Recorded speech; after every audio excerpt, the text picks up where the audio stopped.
35 वर्षीय महिलेच्या पोटात दुखत होतं. डॉक्टरांकडे गेली तेव्हा पायाखालची वाळूच सरकली. पोटात हे काय? भयंकर प्रकार. जाडजूड महिला क्षणात उतरली. ती एक साधी सामान्य आयुष्य जगणारी महिला होती. घर, कुटुंब, रोजचं काम सगळं सुरळीत सुरू होतं. पण अचानक तिच्या आयुष्यात एक विचित्र गोष्ट सुरू झाली.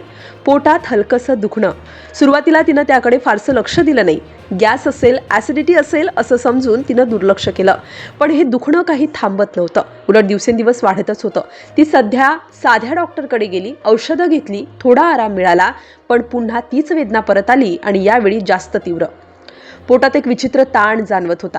जेवण केलं की जडपणा वाढायचा. चालताना, बसताना, झोपताना सतत अस्वस्थता जाणवत होती. हळूहळू तिच्या पोटाचा आकार वाढायला लागला. सुरुवातीला कोणालाही फारसं जाणवलं नाही, पण काही दिवसांनी सगळ्यांच्या नजरा तिच्या पोटावरच जाऊ लागल्या. कुटुंबियांनी विचारायला सुरुवात केली, पण तिलाही काही कळत नव्हतं. ती पुन्हा डॉक्टरांकडे गेली. यावेळी डॉक्टरांनी गंभीरपणे तपासणी केली, औषधं दिली, पण दुखणं कमी होण्याऐवजी अजून वाढत गेलं. आता ती वेदना सहन होण्याच्या पलीकडे गेली. रात्री झोप लागत नव्हती. शेवटी तिने ठरवलं आता तज्ज्ञ डॉक्टरांकडे जायचं. स्पेशलिस्ट डॉक्टरांनी तिची संपूर्ण तपासणी केली. तिच्या लक्षणांकडे पाहून डॉक्टरही सावध झाले. सुरुवातीला काही औषधोपचार सुरू झाले, पण त्यांना काहीतरी वेगळं असल्याची जाणीव होत होती. त्यांनी सोनोग्राफी करण्याचा सल्ला दिला. तो शब्द ऐकताच तिच्या मनात भीती निर्माण झाली. दरम्यान तिचं पोट आणखी वाढत होतं.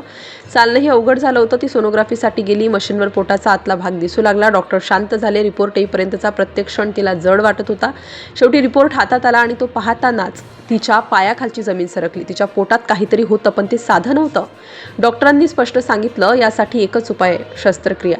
कुटुंबियांच्या मनात भीती आणि चिंता वाढली. शस्त्रक्रियेचा दिवस ठरला. ऑपरेशन थिएटरमध्ये 2 तास चाललेल्या या प्रक्रियेनंतर डॉक्टर बाहेर आले आणि त्यांनी जे सांगितलं ते ऐकून सगळे थक्क झाले. त्या 35 वर्षीय महिलेच्या पोटातून तब्बल 10 किलो वजनाचा गोळा काढण्यात आला होता, जो तिच्या उजव्या अंडाशयावर तयार झालेला प्रचंड मोठा ट्यूमर होता.